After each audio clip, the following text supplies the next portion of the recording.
popullsia e Kosovës dhe trashëgimia kulturore e saj. Në cilat territore ka banuar kosovarët në antikitet, me ngjyrë të verdhë në hartë kemi Dardanin, pra territoret cilët kanë jetuar Dardanët. Dhe ne ndihmë të gjithë që pasardhësit të tyre janë kosovarët. Por po shikojmë, territori i Kosovës sotëm është shumë i rrëdosur, pra mund të themi që gjysma e territorit të Dardanisë së dikurshme nuk gjendet brenda Republikës së Kosovës. Duke përfshirë qytete si Nishi, si Shkupi e të tjerë. Qytetet të tjera të antikitetit janë Ulpiana ose Ulpiani sot, Dalmastioni, i cili mendohet që është në jugun e Kosovës së sot. Të dhënat arkeologjike, të cilët janë gjetur në shkretën e Radapsit, Karamakazi, na tregojnë se Dardanët kanë jetuar qysh herët përpara antikitetit, pra në periudhat e lashta. Hyneshta e Prishtinës është një gjetje arkeologjike që është ngurtuar me emrin e Prishtinës. Po shikojmë kronologjikisht, në shekullin e 4 krijohet mbretëria Dardane, e cila ekziston deri në vitin 76 para erës sonë, gjithmonë. Pra, shekullin 4 para erës sonë dhe në vitin 76 para erës sonë, kur Dardania, ashtu si edhe i gjithë Ballkani, u pushtua nga Perandoria Romake. Pjesa tjetër e Ballkanit ishte pushtuar shumë herët nga Perandoria Romake, kurse Dardanët u nështruan përfundimisht në vitin 76 para erës sonë. Gjithashtu në foto shikojmë disa nga gjetjet arkeologjike që vërtetojnë gjallësinë e Dardanëve. Kronologjikisht përsëri kemi përcaktuar disa vite dhe disa ngjarje kryesore lidhur me Dardaninë. Në vitin 76 para erës sonë kemi pushtimin përfundimtar nga Roma. Në 395 të erës sonë, territoret e Ballkanit hynë në Perandorinë Bizantine, pra Perandoria Romake ndar dy pjesë, në të perëndimit dhe në lindje ishte Bizanti, ku bën pjesë edhe Shqipëria, Kosova e të tjerë. Në shekullin e 6-7 kemi dyndjet slave. Në shekullit 13-14 Kosova dhe një pjesë e mirë e Ballkanit është në sundimin serb. Në shekullit 15 dhe 19 në sundimin osman. Në vitin 1913 konferenca e ambasadorëve në Londër e shkëputi Kosovën nga trojët shqiptare, pra nga trunë shqiptar, dhe e fali ja dha atë mbretërisë serbo-kroato-slovene, ose ajo që njohëm ndryshe si Jugosllavi pakëmbëtar. Deri në 18 qershor të vitit 1999, kur NATO, për të mbrojtur shfarosjen masive të popullsisë kosovare nga serbët, ndërhyn ushtarakisht dhe Kosova shkputet nga Jugoslavia. Dhe në 17 shkurt të 2008-s, Kosova shpall pavarësinë e saj. Dinamika e popullsisë së Kosovës, regjistrimi i parë i popullsisë i përgjithshëm është në vitin 1921 dhe i fundit në 2011. Sot mosha mesatare është 30 vjeç, patjetër që mosha mesatare ndryshon. Si shikojmë nga grafiku, numri i popullsisë përgjithshme dhe pra numri i popullsisë është me këto pika e kuqe, i cili duket që kulmon përpara rreth vitit 1990, dhe më pas trendi është kryesisht ulës në rënës i popullsisë së Kosovës. Grafiku paraqet imigracionin e kosovarëve gjatë 30 viteve të fundit. Siç dallojmë, në vitet me më shumë emigracion, kemi midis vitit 1990 dhe vitit 2000.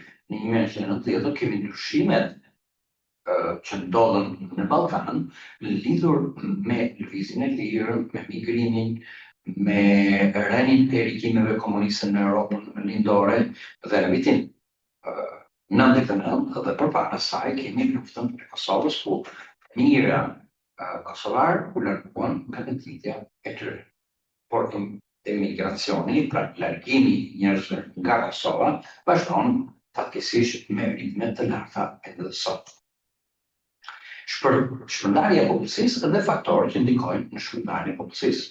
Numri i popullsisë Kosovës, thamë që deri në vitin 1990 ka qenë rritës, dhe dëndësia e popullsisë në ditët e sotme është rreth 163 banor për kilometër katror.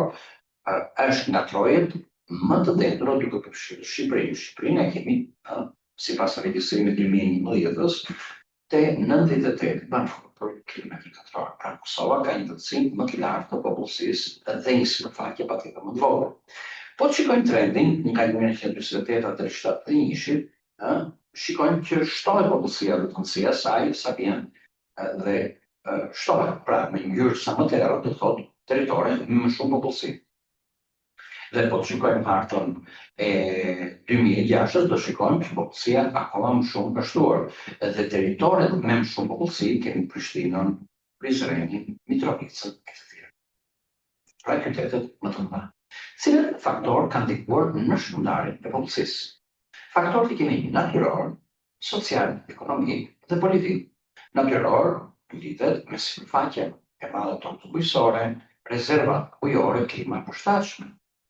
Patjetër që sipas sipërfaqes tonë bujqësore, bujqësinë e kemi në zonat fushore dhe e dimë që dy fushat më të mëdha në Kosovë janë fushë Kosova në Lindje dhe Rafshi i Dukagjinit në Perëndim. Klima e përshtatshme, me klimë nga mesdhetare në Perëndim dhe në klimë me veçori të klimës kontinentale në Lindje. Faktorë sociale dhe ekonomike, shpërndarja e degëve të ekonomisë, niveli i shërbimit të infrastrukturës, largësia nga institucionet arsimore, shëndetësore dhe kulturore. Dhe politika shtetërore dhe demografike dhe konfliktet politiko-fetare. Këta faktorë kanë ndikuar në shpërndarjen e popullsisë. Të shikojmë pak strukturën pra ndërtimin e popullsisë sipas grup moshës. 0 deri në 15 vjeç kemi 28% popullsisë. 15 deri në 24 vjeç kemi 64% popullsisë, pra mosha e punës. Mbi 65 vjeç kemi 8% popullsisë. Shikojmë, Kosova ka një popullsi mjaft të rinj. Sipas gjenisë meshkuj kemi 50.5%, femra 49.5%, pra kemi një dominim të lehtë të popullsisë së gjenisë mashkullore. Mosha e gjatësia e popullsisë së gjenisë mashkullore është 67 vjeç, kurse e gjenisë femërore 70 vjeç. Sipas etnisë, shikojmë që dominon popullsia kosovare me 98%. Pra 98% kemi popullsi kosovar. Më falni, 92% kemi popullsi kosovar, 98% kemi popullsi shqiptar në Shqipëri. Dhe pjesa tjetër përbëhet nga serb, turq, rom, malazez dhe bosnjak. Pra dominon popullsia kosovare shqiptare me 92% të popullsisë. Shikojmë pak hartën etnike të popullsisë Kosovës. Me ngjyrë kafe kemi kosovarët. Me ngjyrë blu kemi popullsinë serbe. Me ngjyrë të jeshile atë bosnjake. Me ngjyrë roz, deri portokallis pra roz, kemi romët. Dhe në jug kemi turqit, kroat, e të tjerë.